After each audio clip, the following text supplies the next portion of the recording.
Listo. Hola amigos, bienvenidos a otra emisión de Viernes de Disrupción. Como saben, esto es una propuesta que hace la Asociación Civil Un Estado de Derecho en alianza con Universitas Fundación y tenemos por objetivo, bueno, plantear una visión distinta del derecho. Y el día de hoy es un día realmente muy especial porque tenemos con nosotros a Álvaro Fischer, el profesor Álvaro Fischer, autor del libro De Naturaleza Liberal, la mejor idea, mejor pensada. Yo le decía a Álvaro que si voy a escribir un libro, quisiera escribir un libro tan bueno como el de él.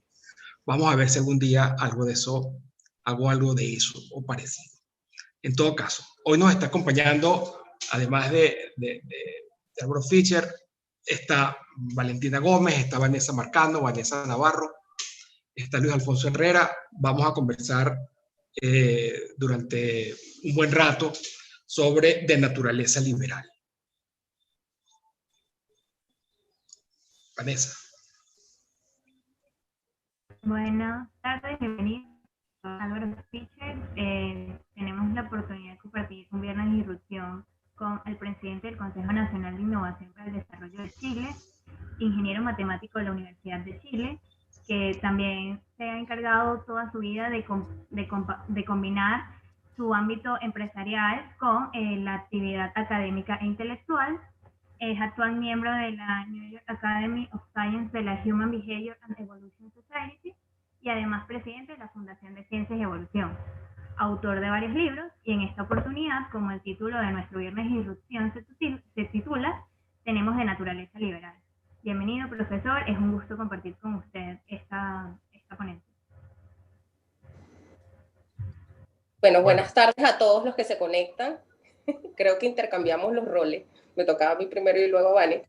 Pero sumamente halagada, emocionada de compartir hoy en este Viernes de Disrupción con el profesor Álvaro Fischer.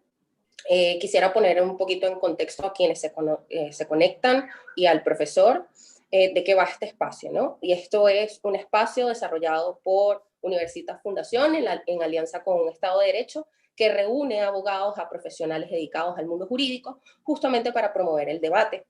Y bueno, como en un Estado de Derecho somos creyentes de que hay que hacer un análisis multidisciplinario, interdisciplinario, creemos en la unidad de conocimiento, creemos en que es posible la conciliencia, pues utilizamos este espacio de los viernes de disrupción para traerles a profesionales, académicos y expertos en otras áreas de conocimiento, en otras ciencias diferentes a las del mundo jurídico, porque tienen mucho que aportar para nuestra rama o a lo que nos dedicamos los abogados. Así que para mí es un placer y quisiera darle las gracias al profesor por aceptar nuestra invitación y por estar el día de hoy. Así que contentos desde un Estado de Derecho y desde Universitas de tenerlo el día de hoy.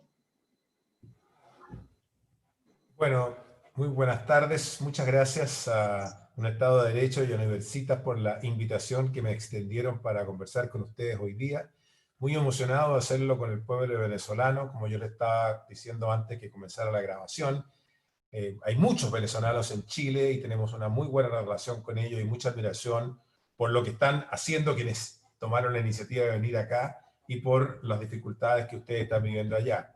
Así que muy halagado además porque se hayan interesado por mi trabajo. Y entonces voy a hacer una presentación que está basada, como bien dijo Vanessa, en el libro de Naturaleza Liberal. Es una presentación que es de tipo conceptual.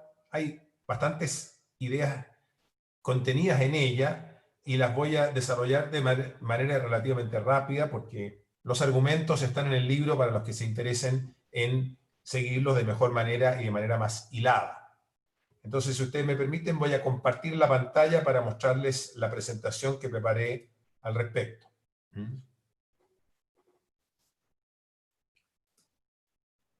Ahí se debería estar viendo. Espero que Sí, así sea. Ya se ve. Ahí estamos.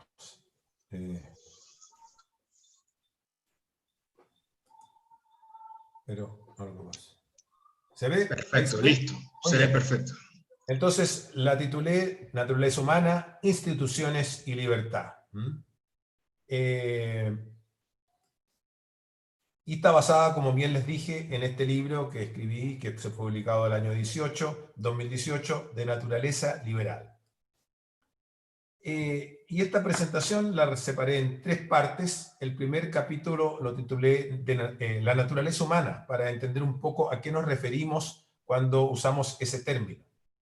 El punto de partida, como siempre, es el tema de la evolución por selección natural, esa idea que Charles Darwin trajo al paisaje intelectual humano hace ya más de 150 millones de años, y que explicada de manera muy sucinta y con el lenguaje actual contemporáneo, uno podría decir que se basa en dos grandes, tiene como 2 partes fundamentales. Una parte que está dada por la variación aleatoria de los rasgos genéticos de los organismos vivos, variación que se produce por mutación o por recombinación genética en la reproducción sexuada o por otros procesos más complejos como la simbiogénesis, y que esas variaciones se heredan y se traspasan a las siguientes generaciones.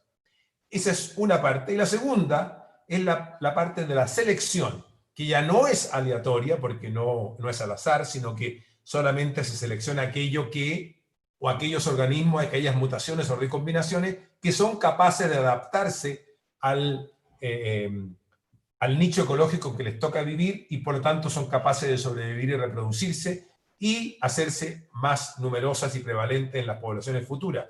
Y el tiempo entonces va produciendo eso.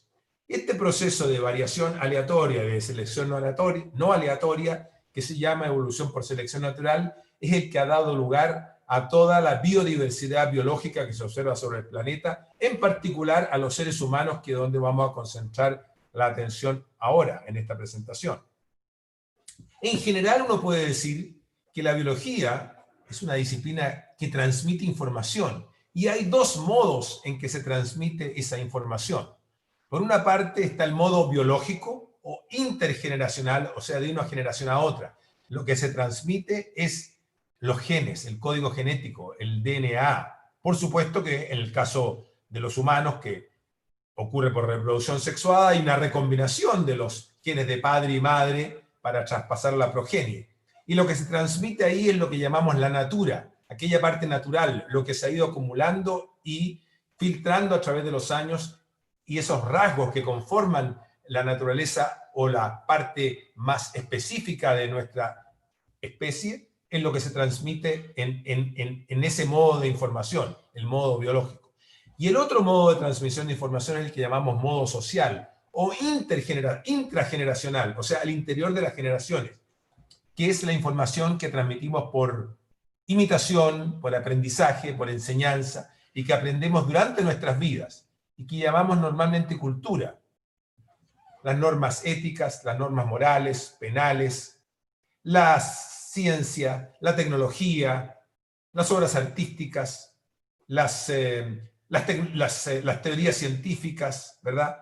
La historia, la filosofía, la estética, toda esa información que no se traspasa cuando se reproducen las personas, sino que se adquiere durante la vida de las personas, esa la llamamos el modo de transmisión social o intrageneracional, y recibe el nombre de cultura. Hay entonces, por lo tanto, natura y cultura. Esa cultura también evoluciona, así como evoluciona la biología. Evoluciona porque las ideas, los conceptos, la información que está detrás de esa cultura va variando en el tiempo. Y esa variación también se selecciona, como ocurre con la biología. Se selecciona según la utilidad. Hay cosas que nos sirven más, las teorías científicas que son más precisas, las tecnologías que nos dan mayores satisfacciones, ¿verdad? Ya no utilizamos los televisores con dial giratorio para cambiar de canal, tenemos un control remoto, etc. Y hay restricciones, no todas las cosas ocurren, por eso que se seleccionan algunas. No tenemos suficiente capacidad de memoria para guardar todas las ideas, por eso que inventamos los computadores y los celulares para almacenar más cosas.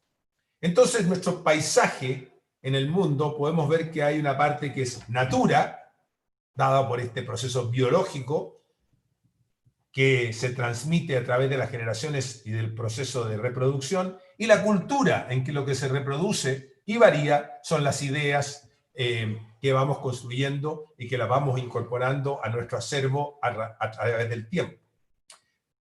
Pero a pesar de eso, por lo tanto, o no a pesar, sino que por lo tanto, hay un falso dilema entre lo que es natural y lo que es cultural, como si uno tuviese preponderancia absoluta sobre el otro. Como dijo el autor de Consilience, el libro de Consiliencia, E.O. Wilson, si nosotros tenemos esta línea amarilla representase nuestra herencia cultural, o sea, aquello que aprendimos durante nuestras vidas, y esta otra línea roja representase la herencia genética que nosotros tenemos, ni una ni otra nos representan a nosotros, sino que más bien somos el resultado del cruce de ambas. La herencia genética o biológica, que nos da las herramientas con las cuales nos enfrentamos al mundo, y la herencia cultural, que la que hemos ido construyendo, a la cual nos enfrentamos, porque si nacemos en el siglo XXI, no es lo mismo que si hubiésemos nacido en el siglo I. Es otro paisaje cultural que enfrentamos con las mismas herramientas de nuestra herencia genética, que no ha cambiado muy fuertemente en los últimos 200.000 años. Sin embargo, a pesar de que hay un falso dilema, la cultura tampoco puede tomar cualquier dirección. Está en alguna medida subordinada a la natura.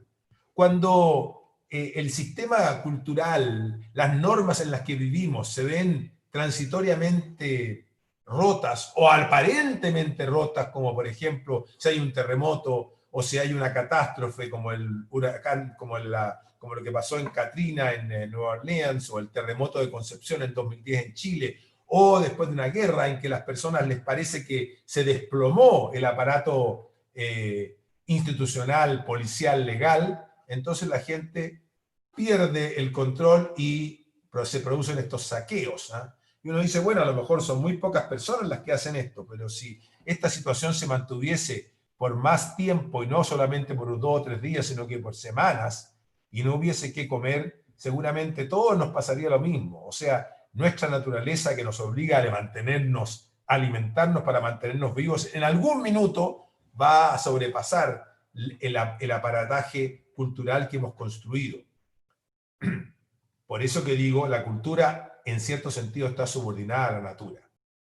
Ahora bien, si eso es así, quiere decir, si nosotros tenemos una herencia biológica natural dada por los rasgos genéticos de nuestra especie, entonces no podemos describir a los seres humanos como si nuestra naturaleza fuera ese material indeterminado que el factor social moldea y transforma, como dijo el sociólogo padre de la sociología Emil Durkheim hace más de 100 años, o 125 años atrás.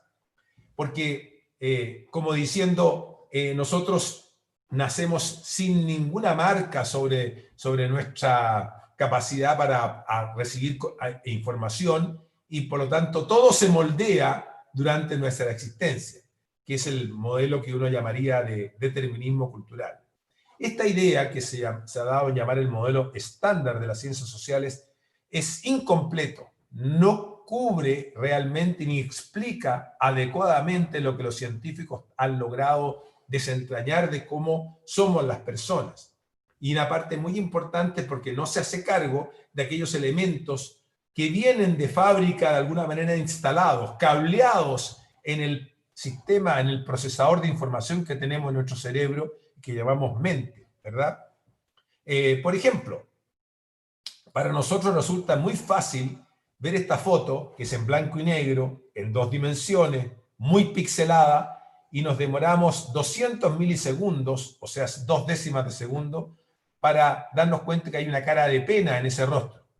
Y sin embargo, si tratamos de encontrar a Wall-E en este dibujo que está ahí, que desde el punto de vista de la complejidad computacional que está detrás, o sea, el largo del programa de computación necesario para ubicar a Wall-E y el largo del programa de computación necesario para darse cuenta que la emoción del rostro de ese pequeño es un rostro de pena, es mucho más sencillo el el programa que resuelve el problema ¿dónde está Wall-E? Y sin embargo, para los humanos es mucho más fácil hacer lo otro y mucho más difícil hacer esto.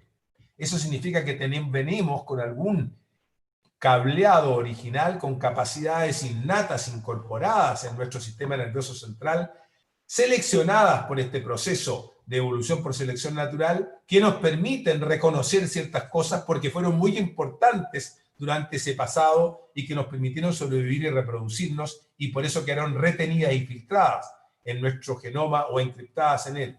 Otro ejemplo que muestra lo mismo es hablar o escribir. Todos los seres humanos aprendemos a hablar más o menos a los 2 años. Ese es un proceso sumamente complejo. Tenemos que descubrir del ruido ambiente qué sonidos son humanos y qué sonidos son de otro tipo. En darnos cuenta que esos sonidos que recibimos de los humanos están compuestos por sílabas, juntar esas sílabas por formar palabras, formar con las palabras, formar frases. Darnos cuenta qué palabras significan qué cosas, si se corresponde con objetos del mundo real, como una pelota, o conceptos más abstractos como que el rojo de la pelota, o más abstractos aún como la palabra libertad, o usar la sintaxis apropiadamente, sin que nadie nos enseñe. A los 2 años somos capaces de hacer eso, y sin embargo, para aprender a escribir, que una vez que uno sabe hablar es algo mucho más sencillo, necesitamos tener 4, 5, 6 años y largos meses de aprendizaje con profesores. Y aún cuando estamos expuestos a un mundo letrado por todos lados, siguen habiendo bolsones de analfabetismo en muchas partes del mundo. Es decir, estamos precableados para aprender a hablar, no tenemos ese mismo precableo para aprender a escribir, y es necesario un proceso de aprendizaje cultural para hacerlo. Todo esto nos indica que los seres humanos, por lo tanto, no somos una página en blanco, sino que traemos una herencia genética, biológica de fábrica, producto de este proceso al que nos estamos refiriendo. Por lo tanto, el modelo emergente que describe a los seres humanos está mucho mejor representado por lo que llama Lida Cosmides la psicología evolucionaria, y ustedes lo pueden encontrar en las bases y fundamentos de eso en su libro The Adapted Mind, que escribió con su esposo John Tooby. Ella dice que los mecanismos funcionales adaptativos que contiene nuestra mente, y que funcionan cuando procesamos la información que nuestra mente percibe y recibe, fueron seleccionados para solucionar problemas de supervivencia y reproducción en el ambiente ancestral cazador-recolector al que fuimos sometidos cuando apareció la especie, y que esos son los que constituyen nuestra mente, y que uno los podría representar por una especie de cortapluma suiza, digamos, de innumerables herramientas, o en un lenguaje más moderno, como en una multiplicidad de aplicaciones en un celular, que sería nuestro cerebro, y que se gatillan unos u otros, o usamos unas u otras herramientas según las pistas que nos entregue el entorno. Esta es una mejor manera de representar lo que ocurre con nosotros y cómo somos. No significa que no aprendamos cosas a lo largo de nuestra vida. Por supuesto, ya lo dije al principio, esa es nuestra herencia cultural, lo que aprendemos de nuestro entorno. Pero venimos con un bagaje biológico que está cargado y que está representado o encriptado genéticamente a través de la forma como nuestro cerebro está organizado, las interconexiones que hay en los cientos de miles de neuronas, de millones de neuronas que tenemos. Bien, entonces, nosotros los seres humanos, y este es el capítulo 2, nos expresamos o hacemos nuestras conductas durante nuestra vida a través de lo que llamamos el comportamiento. Normalmente los vegetales, las plantas no se mueven, no necesitan un sistema nervioso central que esté permanentemente actualizando la información que recibimos porque lo estamos moviendo. Los vegetales que están fijos tienen que hacer un proceso más sencillo. Entonces nosotros nos movemos y tenemos que poder procesar esa información, y nuestro comportamiento tiene que hacerse de tal manera que no nos conduzca a interacciones destructivas, que nos muramos, sino que tenemos que tratar de sobrevivir y también reproducirnos para que las generaciones continúen y esta conversación que estamos teniendo hoy día exista, si no se hubiese cortado hace mucho tiempo. Hay dos grandes sistemas que caracterizan nuestro comportamiento, el sistema emocional, o sea, nuestras emociones, que son como programas de computación que nos dirigen en ciertas direcciones, dependiendo si estamos alegres, tristes, envidiosos, ambiciosos, angustiados, con temor, etc. Y nuestro sistema o nuestra psicología moral, que es la que nos está haciendo, que nos induce a tener juicios morales o juicios si los cursos de acción que nosotros o terceros toman respecto de sí mismo o respecto de otras personas son correctos o incorrectos, son apropiados o inapropiados, son buenos o malos. Estos dos grandes sistemas son los que inducen nuestras conductas, las emociones que nos hacen tomar ciertos cursos de acción y nuestra psicología moral que nos está imponiendo ciertas restricciones para no dejarnos avasallar por ella y que también están instaladas, como vamos a decir a continuación, en parte, no completamente, por elementos innatos seleccionados también evolutivamente. Los impulsores más importantes de nuestra conducta social, y ustedes los pueden encontrar en el libro, que yo los agrupé en tres. Por una parte, la dupla altruismo-egoísmo, muy importante y que la voy a describir brevemente a continuación. En segundo lugar, la búsqueda de estatus, o sea, ascender en la jerarquía social, cualquiera sea la medida en que queramos ascender. El estatus no solo se mide por el estatus socioeconómico o por el nivel de ingreso de las personas, sino que por la jerarquía que ellas ocupen en cualquier ambiente en el que se desempeñen profesional, artístico, deportivo, cultural, social, etc. Y el tercero es un rasgo muy característico de la especie, de los primates en general y de los humanos o los sapiens en particular, que es la psicología coalicional. Déjenme explicar estos tres brevemente. Por una parte, el altruismo y egoísmo. El hecho de que los seres humanos sean altruistas, es decir, que desarrollen conductas que beneficien a terceros, a pesar de que impliquen un costo para el que las realice, parece ser contraintuitivo. Si los seres o los organismos vivos, y los humanos entre ellos, quieren sobrevivir y reproducirse, ¿por qué van a ayudar a terceros si eso puede ir en detrimento de sí mismos? Bueno, hay dos razones por las cuales lo podrían hacer. Uno es que a quienes estén ayudando tengan genes muy parecidos o idénticos, como en el caso de estas hormigas, en que las hormigas obreras, al cuidar los huevos de la hormiga reina, en realidad están cuidando huevos cuyos genes son idénticos a sí mismos. Se están reproduciendo, no ellas mismas, pero a través de la reina, y entonces desde el punto de vista de la evolución no hay diferencia. Eso hace sentido evolutivo y por eso que las personas ayudan a los parientes y nosotros llamamos a eso nepotismo, cuando a veces los ayudamos por razones que no corresponden, cuando estamos en un cargo público y nombramos a nuestros parientes en vez de personas que tengan mejores merecimientos.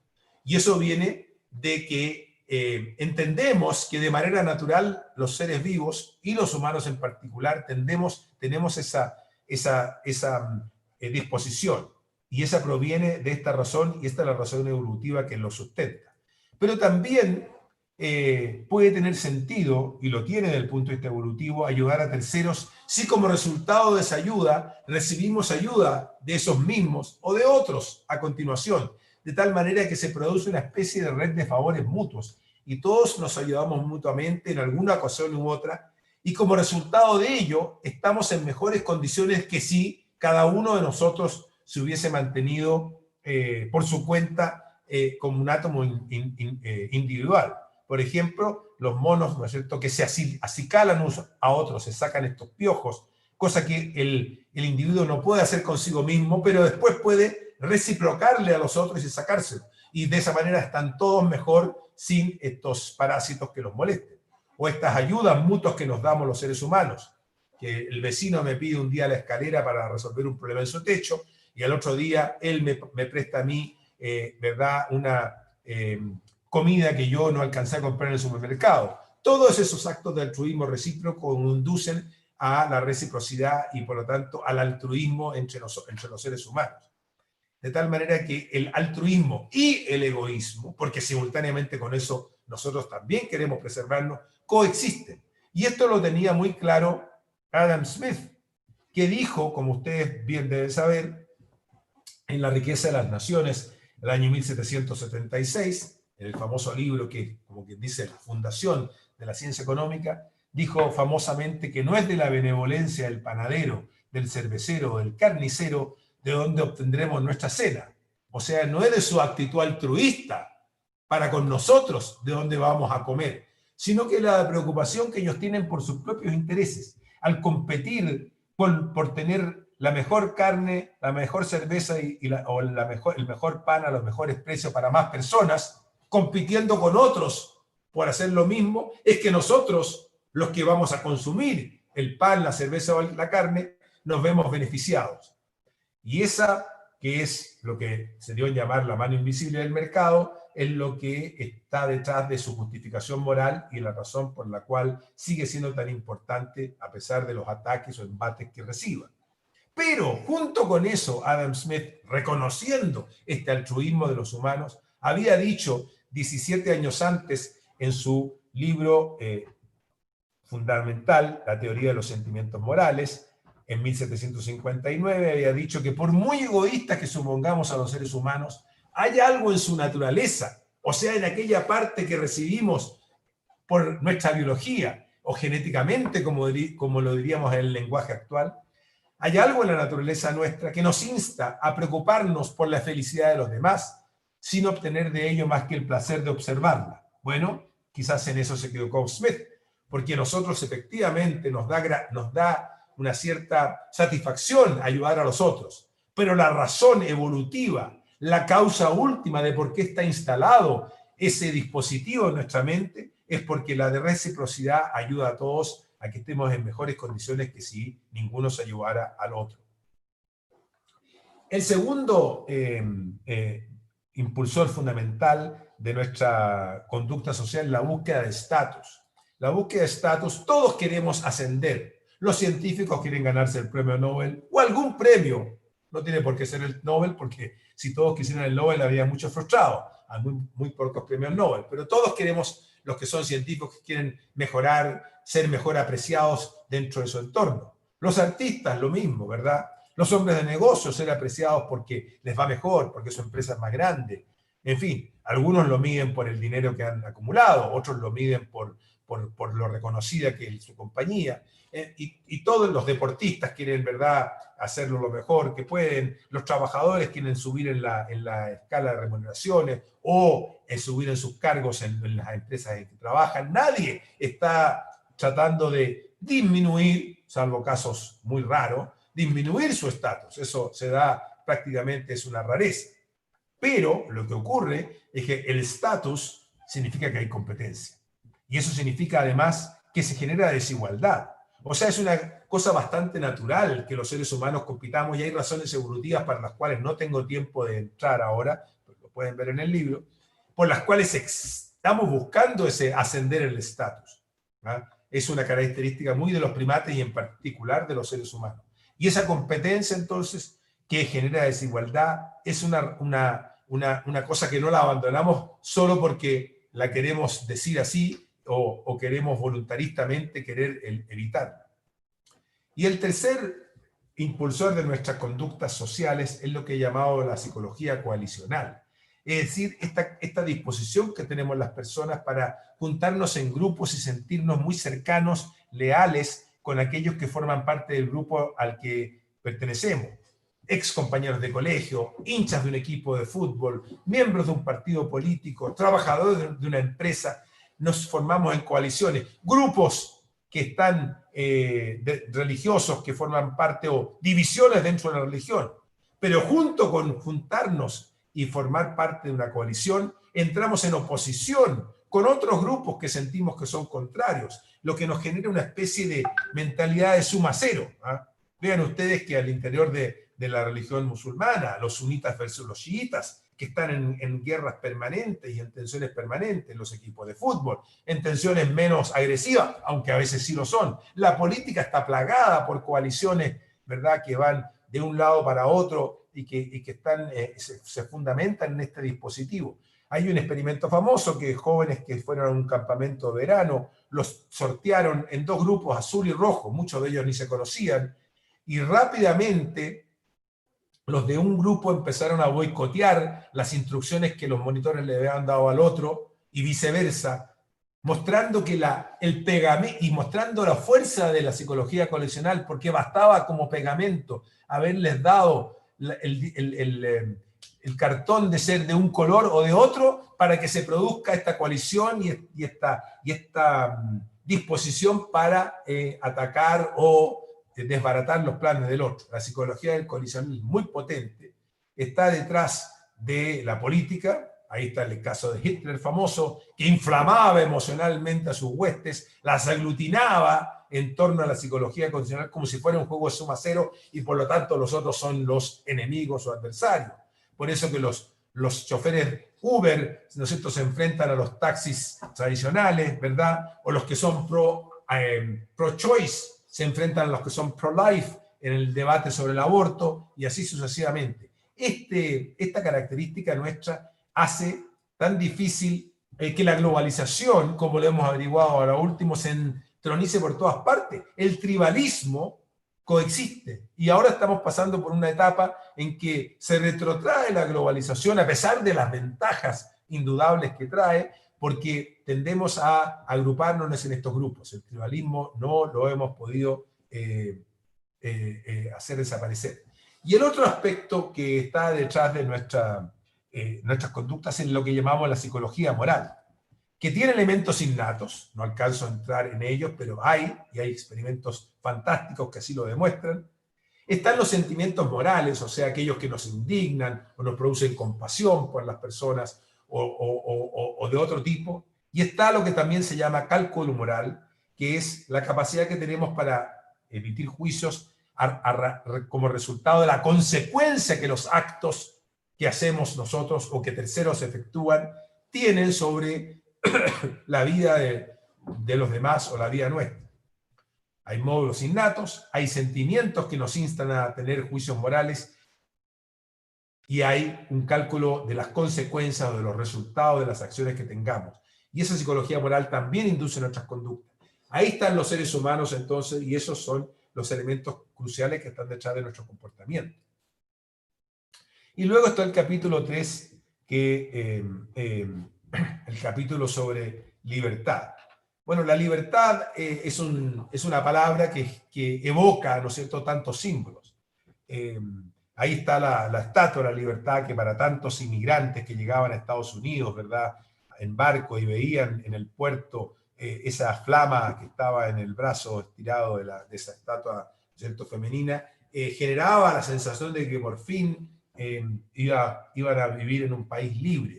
¿Y a qué se referían con vivir un país libre? ¿A qué libertad estamos hablando? Bueno, la libertad, como bien dijo Milton Friedman, es la ausencia de coerción que una persona tiene para realizar aquello que quiere hacer, para asociarse con quien quiere hacerlo, para decir lo que tiene en su mente, para iniciar acciones que quiera hacer, para viajar a los lugares que quiera recorrer, sin que otros terceros se lo impidan.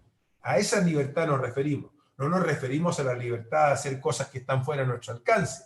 Si queremos adquirir una vivienda para la cual no tenemos dinero, no decimos que no somos libres para hacerlo, decimos que no tenemos los medios para hacerlo.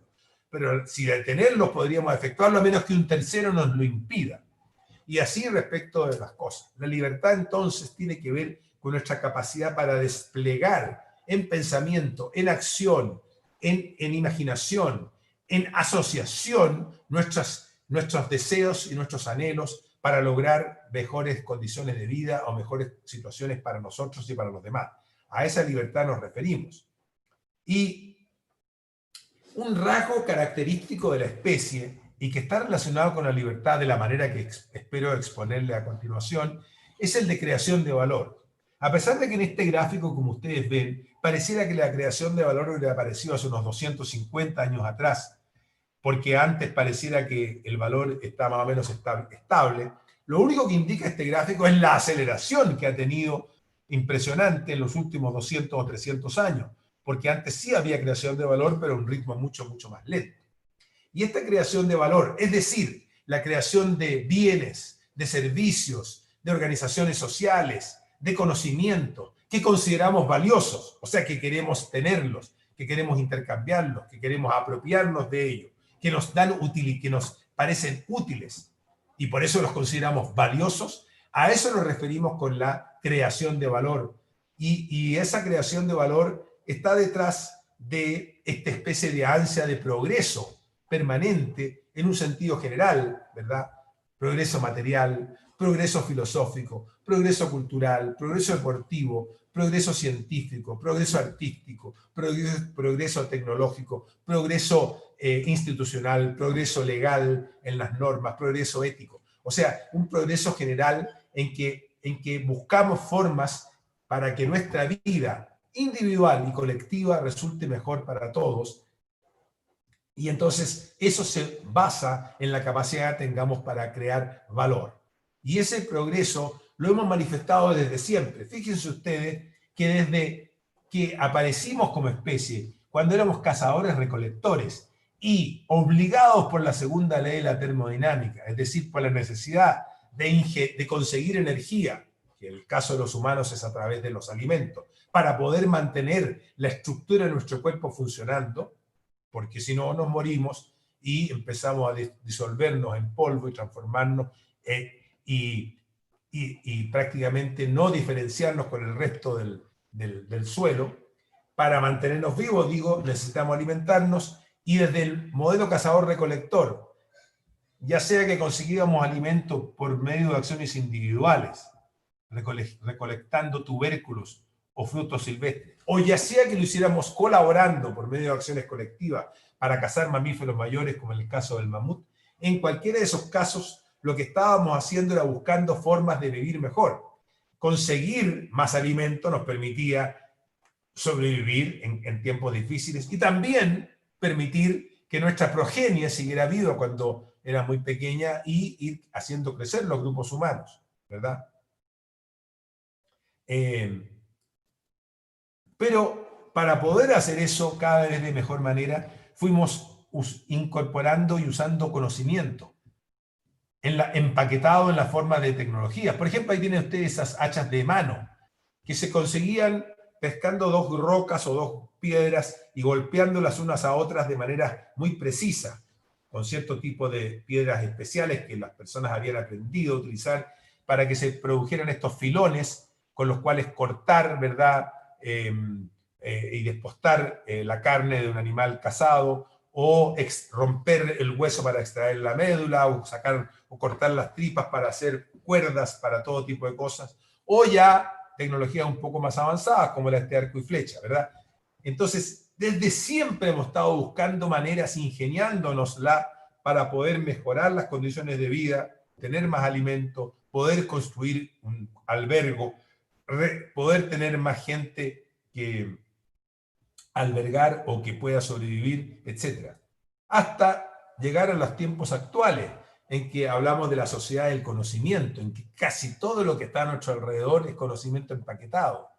Los bienes y servicios que obtenemos, las formas de comunicarnos, de asociarnos. Miren lo que estamos haciendo ahora, que yo estoy aquí en mi casa en Santiago de Chile y ustedes están en Caracas o en otras partes de Venezuela o quizás donde algunos, y estamos conversando y transmitiendo estas imágenes. Sino, ¿qué es esto sino conocimiento empaquetado, conocimiento del funcionamiento del electromagnetismo, de los chips de circuitos integrados, el conocimiento de la física sólida, etcétera, etcétera, etcétera? Bueno, esta sociedad del conocimiento se caracteriza porque hay una inmensidad de tecnologías de punta que están incorporadas a ella. Por ejemplo, ya los objetos no son máquinas como los telares o las imprentas, ahora estamos hablando de robots o inteligencia artificial. Ya no estamos hablando de la realidad que tenemos a nuestro alrededor y que miramos cuando salimos de nuestras casas y observamos el paisaje, sino que ya ahora hay realidades digitales virtuales o aumentadas, en que le colocamos cosas a las realidades digitales o a las realidades analógicas que vemos y le agregamos elementos digitales. Miren lo que hemos hecho con la capacidad que la tecnología, la biotecnología nos ha permitido hacer. El premio Nobel de Medicina de este año se le dio a las investigadoras que descubrieron este método del CRISPR-Cas9, que permite cortar pedazos del gen y sacarlo y cambiarlo y hacer una cantidad de cosas impresionantes. Lo mismo, y todo esto está basado en conocimiento que ha sido desarrollado mediante marcos conceptuales teóricos, ¿verdad? O sea, todo esto ha requerido un esfuerzo de transmisión de información, toda esta información cultural en la definición de cultura que di al principio. Bueno, todas estas tecnologías de punta han estado al servicio del progreso humano, de mejores condiciones de vida para todos. Miren este ejemplo que lo ilustra muy bien. ¿Cuánto tiempo se necesitaba trabajar para ganar el equivalente a una hora de lectura en los tiempos de la vela en 1800? 6 horas de trabajo para poder leer durante una hora, con una vela. Con una lámpara de querosene, 1880, bastaban 15 minutos de trabajo para poder leer una hora. Con una ampolleta incandescente a mediados del siglo pasado, bastaban 8 segundos de trabajo en promedio, por supuesto, para algunos mucho menos, para otros quizás más. Y la ampolleta ASF en 1997, medio segundo. Miren el gigantesco cambio, ¿verdad? Una hora tiene 3.600 minutos, ¿verdad? 6 horas tienen 3.600 segundos, 6 horas tienen 21.600 segundos. Hay 42.000 veces más, ¿verdad? O 42.000 veces más productivos somos los seres humanos en nuestro trabajo para conseguir el dinero que nos permita leer durante una hora con luz artificial. Ahí está ejemplificado la fuerza, el tamaño de este despliegue tecnológico de conocimiento que está detrás de este progreso humano. Aquí hay, bueno, otro ejemplo, consumo diario de energía per cápita. Otra manera de medir lo mismo. Si ustedes van de derecha a izquierda, desde el hombre primitivo hacia el hombre cazador, hacia la agricultura, al agricultor primitivo, hacia el agricultor avanzado, el hombre industrial, hasta el hombre tecnológico, o el humano tecnológico actual, hay casi más de 200 veces más calorías, 100 veces más calorías que son necesarias para que podamos vivir de la manera como vivimos que antes. O sea, 100 veces más de 2.000 calorías a 200 y tantas mil calorías, pero no solamente por persona, sino que para los 7.500 millones de personas ahora, comparado con quizás los cientos de miles de antes. Imagínense la cantidad de energía que somos capaces de generar para que esta civilización funcione. Pero, ¿cómo se relaciona todo esto con la libertad? Déjenme hacerles el ejemplo que hace en su libro de La postura intencional el filósofo Dennett. Él dice, miren, ahí tenemos 3 posturas o formas de describir la realidad. Una es la descripción que hacemos a partir de la mirada física. Si nosotros tenemos algo y una copa, un vaso que está sobre la mesa y se cae al suelo, nosotros conocemos la física de Newton y podemos calcular cuánto se demora en caer, y si sabemos muchas más cosas, de qué densidad del aire hay, qué tipo de objeto en el que cae, en cuántos pedazos se romperá, si se demorará alguna centésima de segundo más o menos, etc. Para poder decidir eso, tenemos que adoptar una postura física, describir físicamente el fenómeno. En cambio, cuando hay un reloj despertador frente a nosotros, ese reloj despertador funciona con objetos físicos. Si lo dejamos caer, también se va a demorar un cierto tiempo en caer al suelo, se puede romper de distintas maneras, etc. Pero no nos interesa eso, nos interesa el diseño.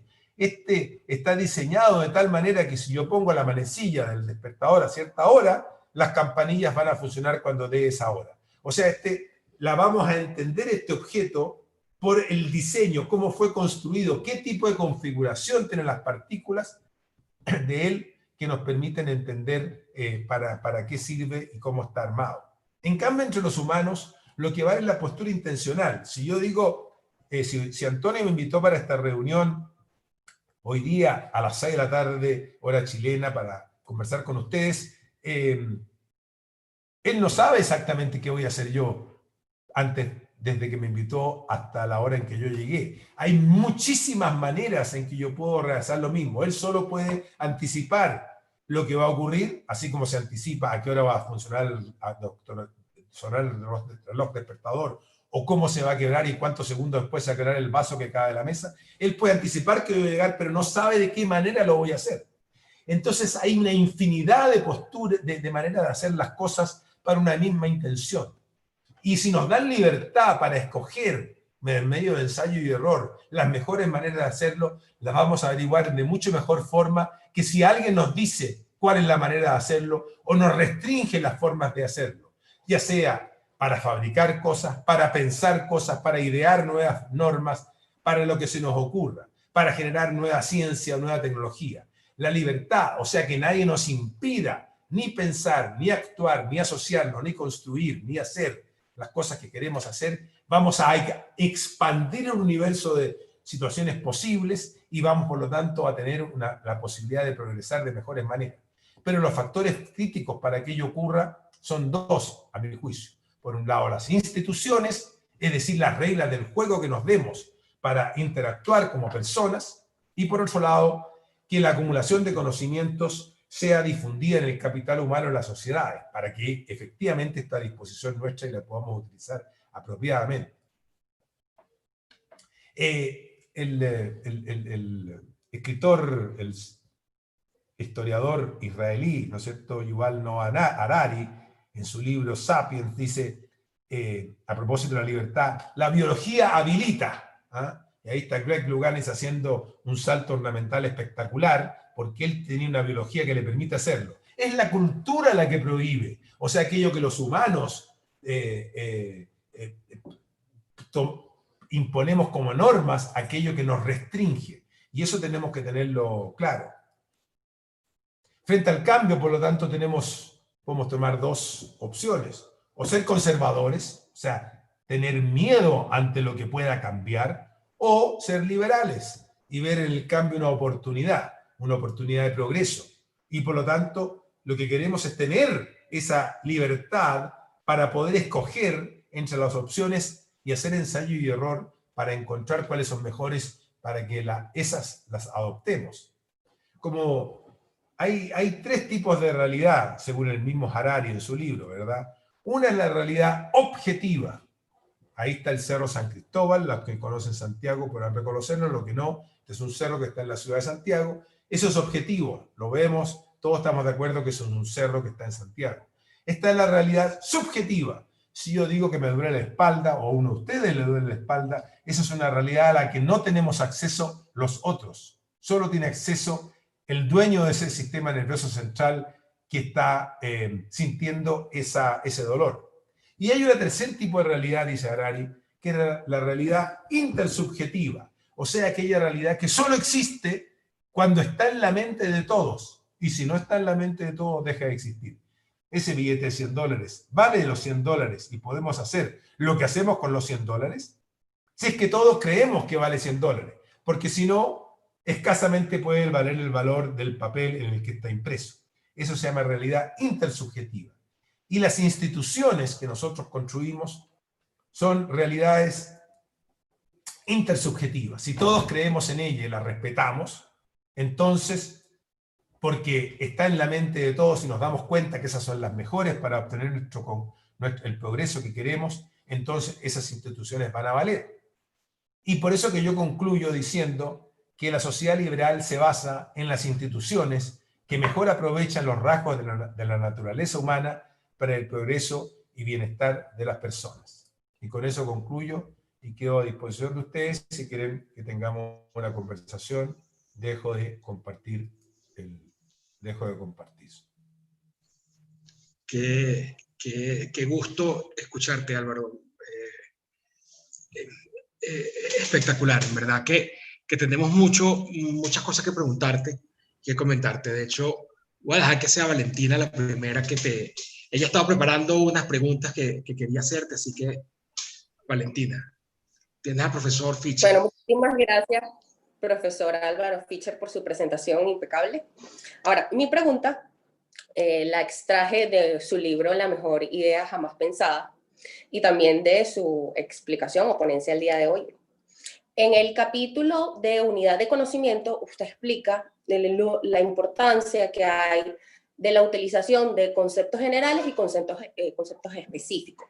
Incluso habla de conceptos físicos como la composición de la materia y acudir entonces ya a conceptos más específicos cuando hablamos de biología, por ejemplo, la función de un órgano. Y igualmente ocurre cuando hablamos de cultura, ¿no? Y al inicio de su presentación usted hablaba de dos hechos. La cultura evoluciona y la cultura subordinada a la natura. Y precisamente cuando analizamos la cultura, y sobre todo en nuestra generación, las nuevas generaciones, empiezan a incorporarse conceptos totalmente desligados a este análisis evolucionario o evolutivo de nuestras instituciones sociales. Instituciones sociales como el mercado, instituciones sociales como el matrimonio, como la bigamia, como la propiedad, etc. Y surgen conceptos como patriarcado, heteronormativismo, para explicar estas instituciones que han permanecido de determinada forma porque nos han permitido reproducirnos, nos han proporcionado estabilidad como sociedad, o nos han proporcionado la sobrevivencia, etc.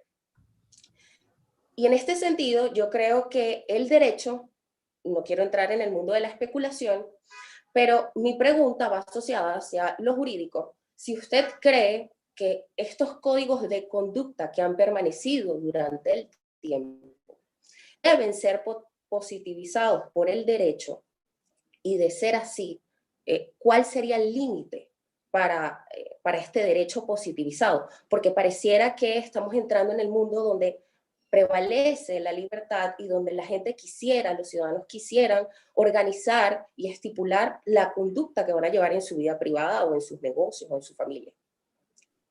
Sí, bueno, efectivamente la cultura la vamos desarrollando los seres humanos a través del tiempo y vamos construyendo ideas nuevas, conceptos nuevos que pueden resultar apropiados o pueden resultar inapropiados. Hay de los dos tipos. La naturaleza humana no determina totalmente a la cultura. Cuando yo digo que la cultura se subordina a la natura es porque no podemos imponerle normas culturales que sean totalmente antagónicas. Por ejemplo, si una sociedad decidiese que los bebés que nacen van a ser matados por sus madres, seguramente va a haber una rebelión. Es muy difícil ir contra una disposición natural a cuidar al bebé que nace, ¿no? Y por lo tanto, hay ciertas normas que son muy difíciles de instalar, pero hay otras que no. Entonces, por ejemplo, el matrimonio homosexual. El matrimonio homosexual es una extensión del concepto de matrimonio que se inventó efectivamente para procrear familia, pero hoy día lo quieren extender y pretender de que las personas puedan vivir juntas bajo la norma jurídica que se inventó para otra cosa y apropiarla. Yo creo que esas son posibilidades perfectamente abiertas y disponibles para que los seres humanos se pongan de acuerdo o no se pongan de acuerdo respecto de su instalación. Y me parece a mí que la cultura deja un espacio amplio para poder ensayarlas y probarlas y ver cuáles son las mejores. Lo mismo ocurre con los sistemas económicos. La Unión Soviética durante 70 años intentó, ¿verdad?, un sistema que finalmente tuvo que abandonar porque no funcionó, pero formó parte de las opciones disponibles, a pesar de que, claro, uno podría decir que se lo impusieron a su gente, pero hubo la opción de probarlo y verlo. Entonces, a mí me parece que ser consistente con una mirada liberal significa permitir, más que prohibir, permitir el ensayo y error y escoger de acuerdo al método democrático, que es el que mejor nos sirve, en que las mayorías, ¿verdad?, sean las que decidan finalmente.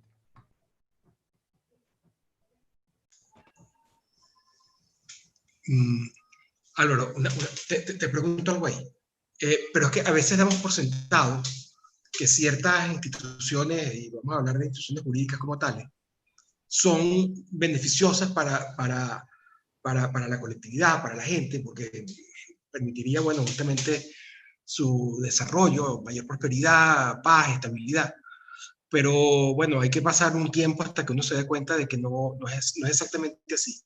Y te lo digo específicamente por la idea que tenemos actualmente de los derechos humanos. Por ejemplo, los derechos humanos consideramos que son todos iguales, tanto los individuales, y que son emanación, manifestación de la libertad individual, pero también los derechos sociales, que supone que el Estado tiene la obligación de prestarlos, garantizarlos, proveerlos a las personas, y con lo cual se le da un poder enorme a los gobiernos, a los políticos, a los gobernantes, y se le da además en una situación muy peligrosa, porque están en una posibilidad de actuar de la manera más egoísta, porque las relaciones son totalmente impersonales. O sea, el que tiene el poder no está en una relación personal, estrecha, directa con otros, que es donde los humanos somos más bien cooperadores y altruistas. Entonces, ¿qué opinas sobre ese tema de los derechos humanos? Yo creo que los derechos humanos, así entendido, con los derechos sociales incluidos, bueno, nos va a llevar a aprietos, ¿eh? Yo creo que hay que hacer una distinción entre los derechos humanos o los derechos individuales o lo que se han llamado los derechos de libertad negativa, o sea que aquellos derechos que para ser conculcados alguien tiene que hacer una acción para impedírtelo, de los derechos sociales que son al revés, ¿ah? Alguien tiene que proveerte de algo, de ese derecho social, vivienda, educación o salud, para que tú los tengas. Entonces, esa distinción, si uno no la hace, comete un error, obviamente porque su naturaleza es diferente. Y obviamente, en el caso de los derechos sociales, se requiere que la sociedad tenga un cierto nivel de riqueza o recursos para proveerlo, porque no es posible que entregar viviendas o salud o educación a todo el mundo si no se tiene la riqueza necesaria para hacerlo, ¿ah? Y claro, uno puede decir que los derechos individuales, uno requiere un Estado organizado y una policía, un sistema legal para permitir que las personas lo puedan desplegar, porque si alguien se lo impide, uno puede acudir al sistema legal ¿no es cierto?, para reclamar. Pero es muy distinta la naturaleza, así que yo creo que efectivamente hay que hacer esa distinción, y los derechos sociales, o así llamados derechos sociales, deberían ser más bien declaraciones o aspiraciones que los países tienen y que las van cumpliendo en la medida que son capaces de cumplirlas, y no como una especie de garantía exigible judicialmente, ¿verdad?, ante el Estado, porque de esa manera al final se transforman en una falacia, porque no las cumplen ni para unos ni para otros, y como eso produce problemas económicos aún mayores, en realidad se pueden proveer peor de lo que se proveían antes. Entonces, me parece a mí que llamar los derechos de esa manera o con el mismo sentido que tienen los otros es evitar hacer una distinción muy importante. Totalmente, Álvaro. Mira, Vanessa Marcano tiene también una pregunta para hacerte. Bueno, profe, agradecerle nuevamente por estar aquí. Yo estoy pensando mucho que sus libros hablan sobre la evolución, ¿no? Que nosotros venimos de estas cositas tan pequeñas y simples como células, y desarrollamos poco a poco nuevas formas de ser aptos para sobrevivir, ¿no? Y llegar a ser estos seres tan complejos como somos ahorita los seres humanos. Entonces, si todo este proceso lo hicimos de manera descentralizada, con ensayo y error, de abajo hacia arriba, de manera espontánea, aquí viene mi pregunta. Si esta forma de cómo nosotros llegamos a ser en nosotros, pues, estos seres tan complejos, es descentralizada, de abajo hacia arriba, espontánea, ¿por qué seguimos empeñados en sistemas planificados, que son centrales, que son de arriba hacia abajo? Estaremos forzando la naturaleza humana al planificar, por ejemplo, la economía. Es decir, porque me viene mucho a la cabeza la distinción que usted hace de Adam Smith cuando habla de la mano invisible, que no es por la benevolencia del carnicero o del panadero que tenemos nuestra cena, sino producto de sus propios intereses, sus propios egoísmos. Entonces, si somos estos seres egoístas por naturaleza, porque cada uno de nosotros nos interesan cosas distintas, evidentemente, ¿no sería más natural entonces tener un sistema de la sociedad cumpliendo sus propios intereses y metas, al final terminen ayudando a otras personas? Bueno, lo que ocurre es que los seres humanos somos seres complejos, ¿ah? Y nuestras características vienen como muchas veces en formato doble, porque así como competimos, ¿verdad? Y cada uno escoge su camino y de esa competencia surge un beneficio social, como es el que la frase de Adam Smith revela también. También nuestro sistema nervioso central, nuestro cerebro, nuestra mente es capaz de planificar, o sea, de pensar, de adelantarnos a las cosas. Entonces, en general, nosotros lo que hacemos es permanentemente anticiparnos, ¿ah? Vivir pensando qué vamos a hacer el próximo mes, cómo vamos a organizar nuestra vida, y entonces tendemos a extrapolar la idea de coordinar o de pensar de manera coordinada con otros o planificada respecto de nuestra propia vida, extenderla a otras acciones, y a veces nos parece que esa es la mejor forma de hacerlo. Lo que ocurre es que tenemos que saber combinar qué partes de esa planificación o de esa anticipación o esa coordinación son positivas y qué partes de eso en realidad restringen las opciones o nos obligan a seguir caminos y nos cierran otros, ¿ah? Por ejemplo, una empresa, en cierto sentido, es una gran organización, se planifica y todas las personas que están dentro de ella están trabajando de una manera organizada, ¿verdad? Y a veces jerarquizada incluso, pero compiten con otras que están a lo mejor buscando, tienen caminos levemente distintos. Ya se verá cuál es mejor. Entonces, la competencia y la cooperación, la planificación y la cosa más espontánea coexisten. Y no es malo que coexistan. Lo interesante es sacarle el provecho, el mejor provecho a cada una. Porque así como la competencia en el mercado es buena, hay muchas instancias en que la cooperación también es buena. Y de hecho, entonces, las personas cooperamos en la sociedad.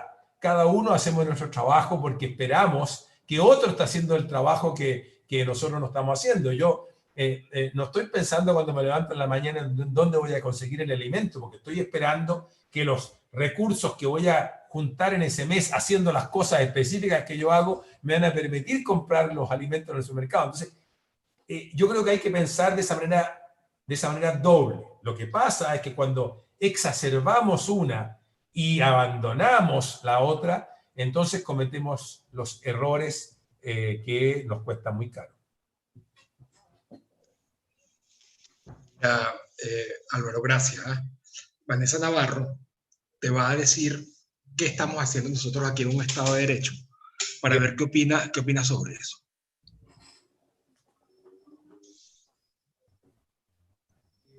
Bueno, muchísimas gracias, profesor Álvaro, por compartir sus ideas. Bueno, en este momento y partimos esta investigación gracias a un libro del profesor James Tully, Mi Bello Árbol. Él encontró en países como Ghana, Nigeria, India, que existía un mercado negro de colegios privados low cost de $1 a $5, donde los padres que según su capacidad económica preferían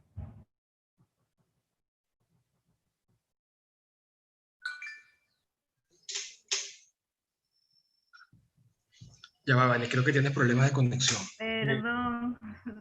Ok, ahora te escuchamos mejor, Anda. Sí, se me cayó, ¿verdad? No, pero ya puedes hablar, Anda, cuéntanos. Ok. Sí, es que se me cayó y todo el Zoom. Ah, perfecto. No sé. ¿O qué escucharon? Sí, no, te escucho bien. Ok. Bueno, en un Estado de Derecho estamos haciendo una investigación sobre el sistema educativo en Venezuela, centrándonos o usando inspiración la investigación que hizo el profesor James Tully en su libro Mi Bello Árbol, donde estudió países como Ghana, Nigeria o India, donde se encontró un pequeño mercado negro de colegios privados, donde personas pobres o con escasos recursos, teniendo colegios públicos en su misma zona de vivienda, preferían pagar por un colegio privado para la educación de sus hijos. Nosotros al ver este hallazgo pensamos que automáticamente si era posible que pasara en Venezuela o no, así que decidimos investigar, dando como cierto que en efecto en Venezuela existen colegios privados de bajo coste o low cost. Incluso son muchísimo mejores que los colegios públicos porque primero ofrecen mayores incentivos tanto para los profesores como para los alumnos. Encontramos que si bien es cierto hay un pensum de una planificación central por el Ministerio de Educación, ellos aún imparten clases que se apartan un poco de esta modalidad, enseñando otras cosas a los niños que en efecto no establece el Ministerio de Educación, y vinculándolo así con su libro de La naturaleza liberal. Yo vi en su libro que usted especificaba que casos como Japón y Corea, teniendo un sistema educativo gratuito, aún así los padres preferían pagar por actividades extraescolares para preverle ventajas a sus hijos. Entonces, automáticamente surge la pregunta: ¿es parte de la naturaleza humana que los padres quieran pagar por la mejor educación de sus hijos? ¿O también será que es contra la naturaleza humana los colegios públicos y gratuitos por el simple hecho de que buscan uniformarnos cuando nosotros siempre queremos diferenciarnos? ¿Cuál es su opinión al respecto? Lo que pertenece a la naturaleza humana son las disposiciones básicas, que no dependen, digamos, de la cultura particular o de la situación de normas particulares o de la civilización particular a la que uno se enfrenta. Entonces, lo que sí pertenece a la naturaleza humana, y lo mostré ahí en lo que llamé la selección de los parientes, es la disposición de los padres a cuidar a sus hijos y a darles las mejores condiciones posibles para su vida futura. Entre ellas está la educación. La educación probablemente no existía como concepto hace 10.000 años atrás, ¿ah? Los padres de forma natural le enseñaban ellos a sus hijos cosas, pero a medida que se formalizó y se estandarizó, aparece la educación. Entonces, la disposición de los padres, y eso es lo natural, es darle las mejores condiciones posibles a sus hijos. Y si ocurre que hay mejores colegios que otros, van a preferirlos, ¿verdad? Y si los colegios son todos gratuitos, bueno, muy estupendo, ¿verdad? No hay que consumir recursos en ello, pero como ellos quieren que sus hijos les vaya bien, después en la siguiente etapa que es la universidad, van a probablemente escoger academias donde los preparen mejor para las pruebas de selección universitaria. Y eso es lo que yo me refería en el libro, lo que ocurre en Japón o Corea, o lo que ocurre en Estados Unidos, en que incluso cuando la gente va a colegios públicos y no tiene que pagar por la educación de sus hijos, aún así escoge en qué barrio vive, porque los barrios que son más pudientes, y por lo tanto ese condado es capaz de recaudar más impuestos de sus habitantes, tiene mejores colegios. Y si tiene mejores colegios, entonces, aunque sea gratuito, su hijo va a estar en mejores condiciones. Entonces, lo que yo digo es que cuando uno hace una legislación, cuando uno impone una norma cultural o trata de establecer una manera para entregar educación a la población, tiene que hacerse cargo de ese hecho, de que los padres van a estar en esta disposición. Si yo no estoy en contra de que en las sociedades avanzadas contemporáneas uno intente, si tiene los medios, si tiene las capacidades, de entregar educación básica y media, como decimos nosotros en Chile, hasta los 18 años, gratuita. Pero si lo quiere hacer así, tiene que preocuparse de que realmente sea lo más pareja posible, porque si no, lo que va a ocurrir es que los padres van a estar nuevamente seleccionando y produciendo diferencias con sus recursos de maneras distintas, a través de las academias, a través de otras cosas. Entonces, lo natural es el cuidado de los padres de los hijos.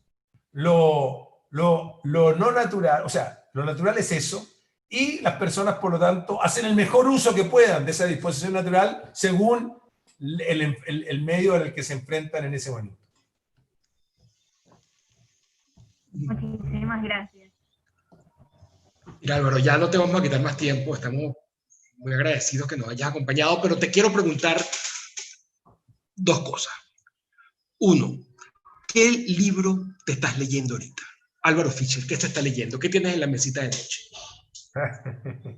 En este momento, bueno, estuve terminando el libro que se llama The Goodness Paradox de Richard Wrangham, que es un primatólogo y que habla justamente sobre cómo se ha logrado domesticar la violencia humana, ¿ah? Y qué proceso, cómo se combina un proceso que es seminatural y semicultural para hacerlo, que es muy interesante.